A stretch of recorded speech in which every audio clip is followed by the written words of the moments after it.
저같이 아무것도 아닌 사람이 이렇게 심려를 끼쳐서 진심으로 나는 전혀 힘이 없었다. 모든 건 내 남편이었다. 라고 진술했을 가능성이. 김건희는 윤석열에게 다 뒤집어 씌운다. 다만 이걸 가지고 윤석열이 어떻게 받을 것인가. 첫 번째, 멜로 심파극으로 갈 수 있다. 그래, 맞아. 건희는 잘못이 없어. 내가 다 한 거야. 내가 다 뒤집어 쓰고 갈게. 두 번째, 죄수의 딜레마. 아니다. 김건희가 나를 다 조정했다. 그러면 손절각이라는 소리.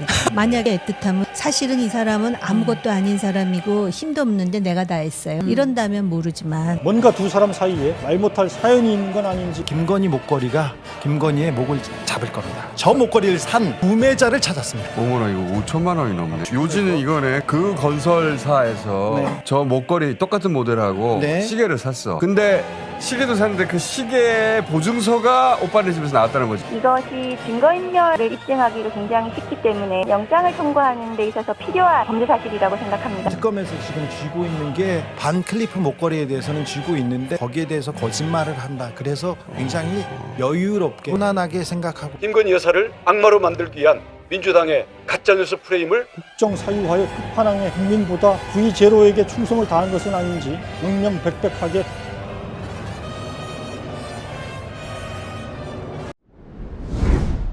안녕하세요. 논설의 손 원재입니다. 특검 수사가 드디어 윤석열 김건희 공동정권의 심장부죠. V1보다 더 셌던 V0 김건희 씨 구속을 향해 치닫고 있습니다. 김건희 특검은 6일 김 씨를 불러 조사한 뒤 하루 만인 7일 구속영장을 청구했습니다. 영장실질심사는 12일 열립니다. 그냥 뭐 이 정권의 시작과 끝이에요. 김건희 막느라고 이 정권이 모든 에너지를 다 소모를 했잖아요. 한 시대의 종언이다. 새로운 정상국가로 나아가는 시작점이 돼야 된다, 그 생각입니다. 애초에 몇 번 더 소환 조사한 뒤 영장을 칠 수 있다 전망도 있었습니다만 결국 한 차례 조사 만에 영장을 청구하는 수순을 밟았습니다. 세 가지 이유 때문으로 분석됩니다. 첫째, 김 씨를 더 불러 조사해 봐야 유의미한 진술을 받아낼 수 없다 판단했을 겁니다. 김 씨는 6일 소환 조사에서 제기된 모든 혐의에 대해 부인으로 일관했습니다. 이날 조사에서 특검은 도이치모터스 주가 조작, 명태균 씨 공천 개입, 건진법사 통일교 청탁, 반 클리프 앤 아펠 목걸이 의혹 등에 대해 집중적으로 캐물었습니다. 김 씨는 모두 자신은 모르는 일이고 관여한 바 없다 부인했다고 합니다. 이런 태도로 볼 때 더 불러봐야 다른 의혹들에 대해서도 똑같이 나올 거라고 보고 곧바로 영장을 청구한 것으로 보입니다. 어제 조사에서 크게 보면 이제 도이치모터스 주가 조작 의혹하고 그 건진법사 관련, 명태균 씨 관련 그런 것들 아닙니까? 그 부분에서 전부 다 부인을 했어요. 과연 이 상태에서 조사를 이어가는 것이 의미가 있겠느냐. 둘째, 이미 7일 조사를 통해 구속영장을 청구할 만한 근거를 충분히 확보했다 판단한 것으로 보입니다. 김 씨가 모든 혐의를 부인한 것이 오히려 독이 된 것으로 볼 수 있는 대목입니다. 특검은 이미 이날 조사한 혐의들을 입증하는 각종 물증과 증언을 상당 부분 확보해둔 것으로 알려졌습니다. 정황과 증거가 다 김 씨를 가리키는데도 혼자서만 부인하는 형국입니다. 이런 경우 자유롭게 풀어놔두면 증거인멸과 말맞추기를 시도할 수 있다. 이런 의구심을 피하기 어렵습니다. 특검은 이런 의혹을 가중시키는 김 씨 진술과 객관적 정황 사이의 모순점에 대해 충분히 파악했다 보는 것 같습니다. 구속영장은 조금 달라요. 앞서 말씀드린 것처럼 일단 이게 너무 명확한 부인하거나. 증거들이 있고 특검이 봤을 때는 이 부인하는 얘기와는 전혀 다른 내용들이 막 있고 증거가 있고 명태균 씨와 관련해서는 막 그런 녹취록이라든지 뭐 메시지 내용들이 막 이렇게 있는데도 막 부인하고 도이치모터스도 마찬가지로 부인한다 이러면 이거는 증거인멸 우려 나아가서는 일반적일 때는 도주 우려까지 당연히 있다고 봐요. 셋째, 윤석열 전 대통령의 체포 무산도 영향을 끼쳤을 겁니다. 만약 윤 전 대통령이 조사에 협조했다면 김 씨도 몇 차례 더 불러서 두 사람 진술을 비교하는 시간을 가졌을지 모릅니다. 그러나 이번에도 윤 전 대통령이 완강히 저항해서 체포 조사가 무산됐죠. 굳이 김 씨 구속을 미룰 이유가 없어진 셈입니다. 그렇다면 특검은 어떤 점 때문에 이런 판단에 이르게 된 걸까요? 구체적으로 김 씨는 어떤 진술을 했는지, 어떤 근거로 이를 반박하는지 등을 살펴보겠습니다. 여러 보도를 종합해보면 먼저 도이치모터스 주가 조작과 관련해 김 씨는 주가 조작 사실을 몰랐다 기존 주장을 반복했다고 합니다. 단순히 저와 모친 계좌만 빌려줬을 뿐 주가 조작 사실을 사전에 알지 못했고 개입한 적도 없습니다. 권오수 전 회장 등 조작 세력과 공모했다는 의혹도 부인했습니다. 주가 조작이 이루어진 2010년부터 2012년은 서울대 경영전문석사 과정이 진행 중일 때라 하루 종일 수업을 듣고 과제하느라 주식에 신경 쓸 겨를조차 없었습니다.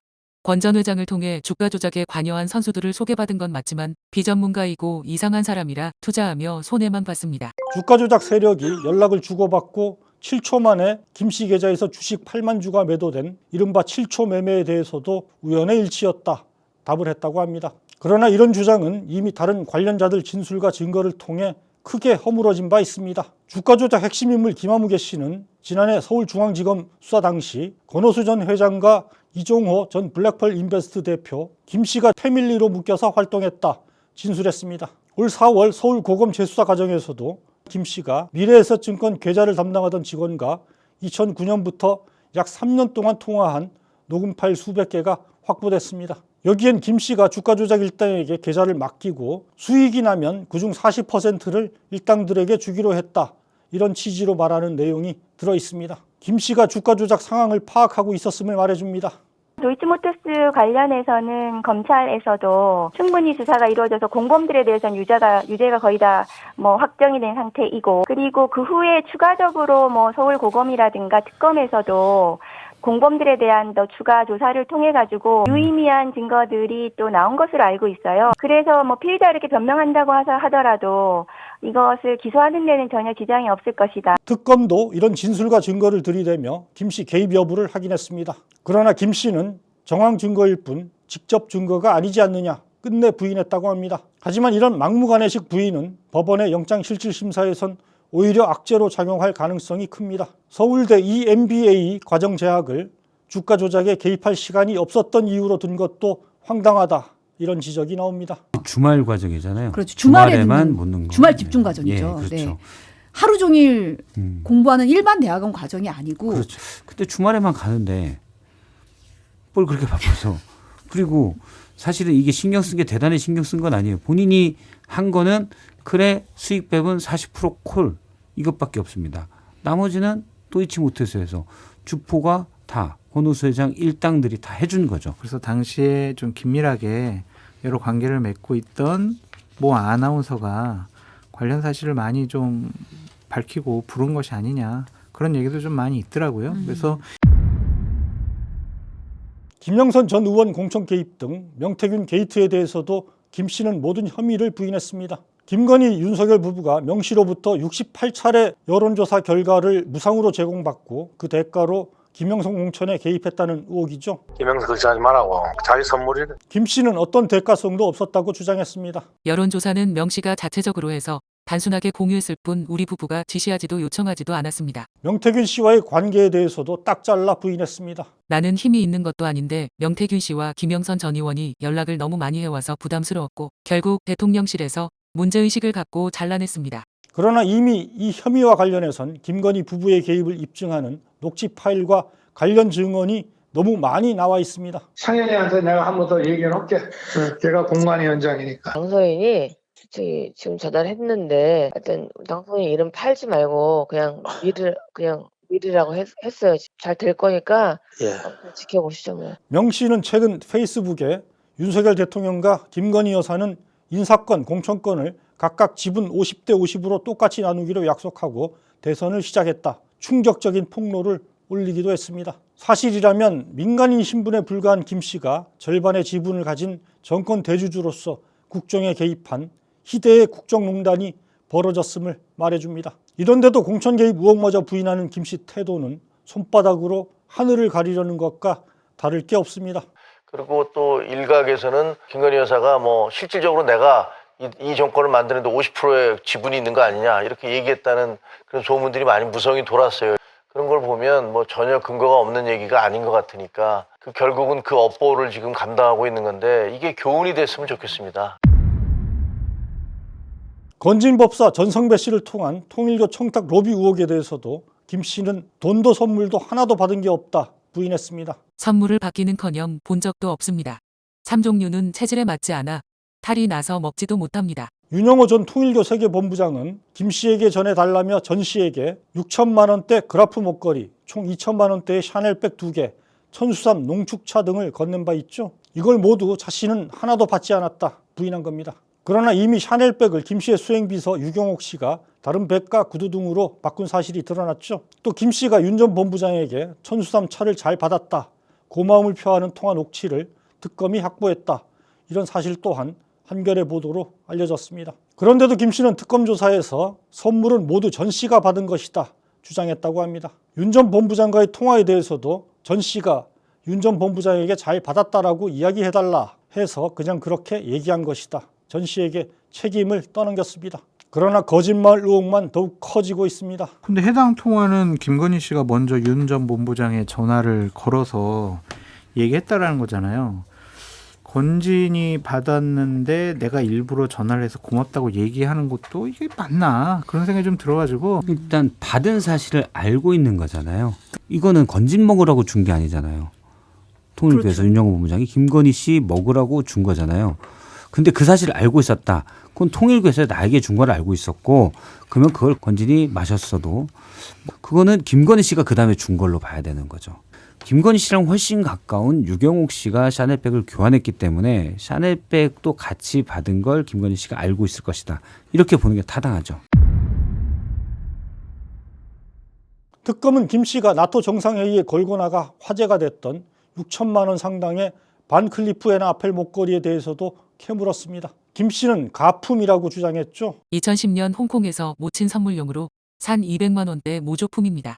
그 뒤 행사 참석 등 사용할 일이 있을 때 이따금씩 빌려 사용했습니다. 이 목걸이가 오빠 김진우 씨의 장모 집에서 발견된 이유에 대해서는 이렇게 답했습니다. 2022년 6월 나토 정상회의 순방 당시 목걸이를 둘러싼 재산신고 누락 논란이 불거지자 오빠가 들고 갔고, 이후 목걸이 행방에 대해선 아는 바가 없습니다. 법적 책임을 피하기 위해 교묘하게 준비한 대답으로 보입니다. 15년 전 외국에서 가품을 샀다, 이런 주장의 진위는 특검도 쉽게 확인하기 어렵습니다.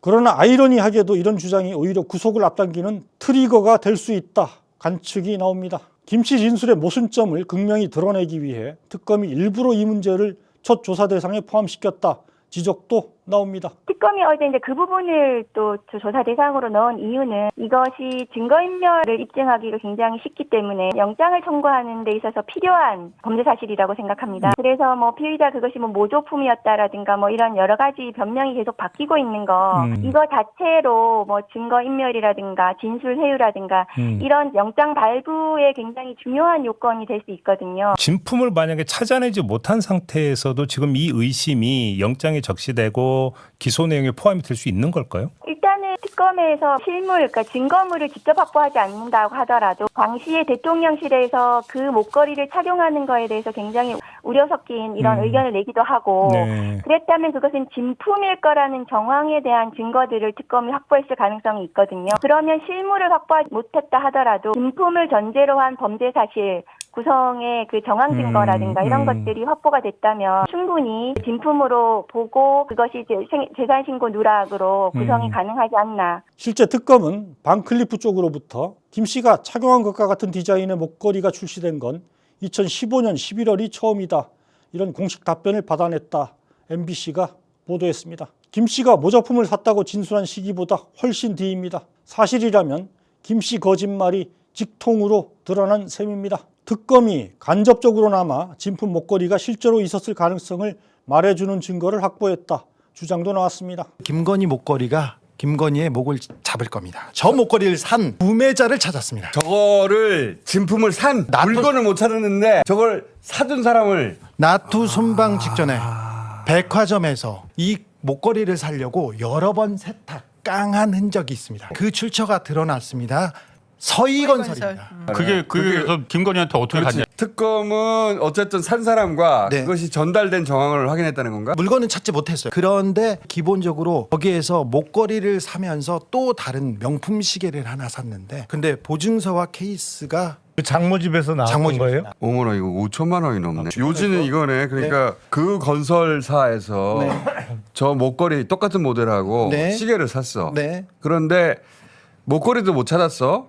실물을. 근데 시계도 샀는데 그 시계 보증서가 오빠네 집에서 나왔다는 거지. 그 보증서가 그때 샀던 그 보증서가 맞는 거야? 보증서하고 케이스는 맞는 것으로. 그거는 보증서가 나왔으면 당연히 맞지? 특정이 되죠. 특검에서 지금 쥐고 있는 게 반 클리프 목걸이에 대해서는 쥐고 있는데 거기에 대해서 거짓말을 한다. 그래서 굉장히 여유롭게 편안하게 생각하고 있습니다. 어떻습니까? 이런 관측이 맞다면 김건희 씨가 한 진술은 부메랑이 돼 돌아올 가능성이 매우 커 보입니다.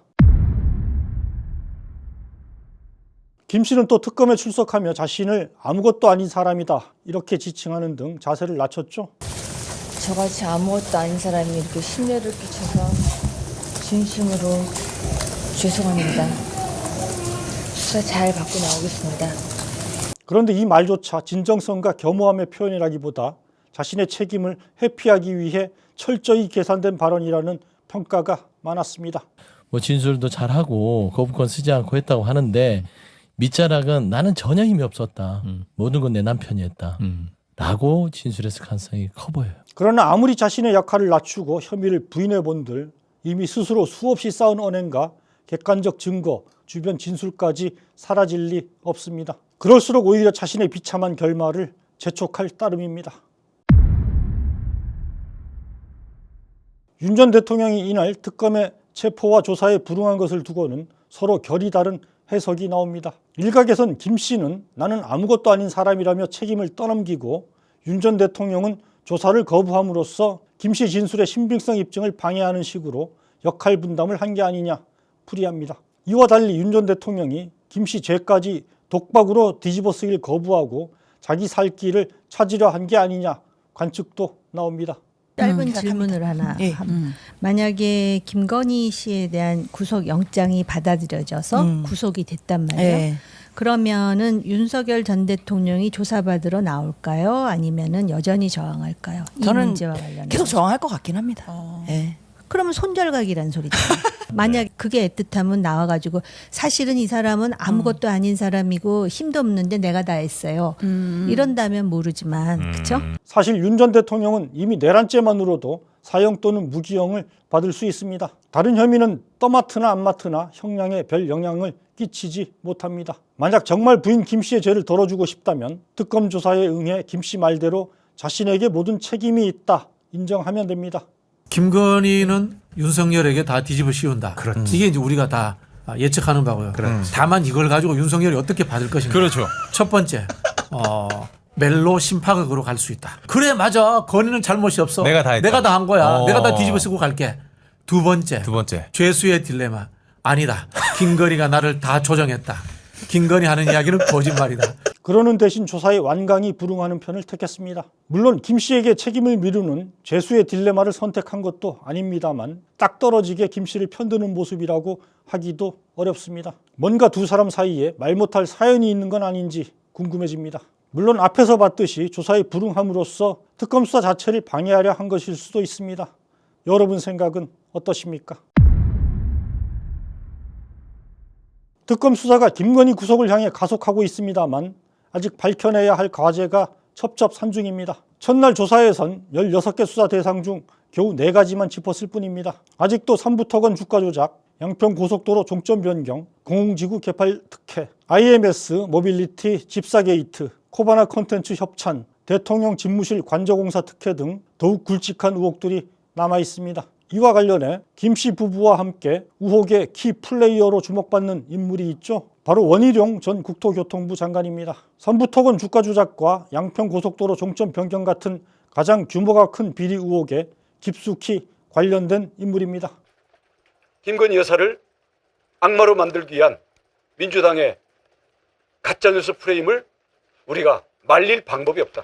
삼부토건과 관련해 원 전 장관은 2023년 5월 22일 폴란드에서 열린 우크라이나 재건 포럼에 장관급으로서는 이례적으로 참석했습니다. 그런데 이런 사실을 이기훈 삼부토건 부회장이 5월 2일 미리 삼부토건 전현 경영진 텔레그램 방에 올리면서 삼부토건도 참여하는 게 좋겠다 제안했다는 점을 특검이 포착했다고 합니다. 특검은 이 부회장이 원 전 장관의 포럼 참석과 관련한 미공개 정보를 미리 취득하고 삼부토건 주가를 인위적으로 끌어올리는데 주도적 역할을 한 게 아닌지 의심하고 있습니다. 실제 이 재건 포럼 이튿날 삼부토건 주가는 2배 가까이 급등했습니다. 원 전 장관과 김건희 부부가 삼부토건의 특혜를 주려고 한 것이라면 국정농단급 비리가 아닐 수 없습니다. 홍준표 전 대구시장 말 맞다나 천인 공로할 국사범이라 해도 지나치지 않을 겁니다. 양평 고속도로 종점 변경도 국정사유화의 끝판왕에 해당하는 대형 의혹입니다. 2023년 5월 예비 타당성 검토까지 끝났던 양평 고속도로 종점을 김건희 일가 소유 땅 인근으로 졸속 변경하는 이상한 일이 벌어졌죠. 의혹이 제기되자 원 당시 장관은 갑자기 새 노선 백지화를 넘어 아예 서울 양평 고속도로 추진 자체를 전면 중단하겠다 밝혔습니다. 서울 양평 고속도로에 대해서는 노선 검토뿐만 아니라 도로 개설 사업 추진 자체를 이 시점에서 전면 중단하고 이 정부에서 추진되었던 모든 사항을 백지화하겠습니다. 서울과 하남, 양평 등 수도권 주민 편익을 위해 오랜 기간 준비해온 수건국책 사업인데 분풀이하듯 일거에 중단하겠다 폭탄 선언을 한 겁니다. 무책임도 이런 무책임이 없습니다. 도대체 무엇 때문에 원 전 장관은 이토록 무모하고 무책임한 갈짓자 행보를 보였던 걸까요? 국민 다수의 편익보다 김건희 일가의 이익을 앞세우고 국민보다 V0에게 충성을 다한 것은 아닌지 명명백백하게 밝혀내야 합니다. 논설에서 함께 계속 주시하도록 하겠습니다.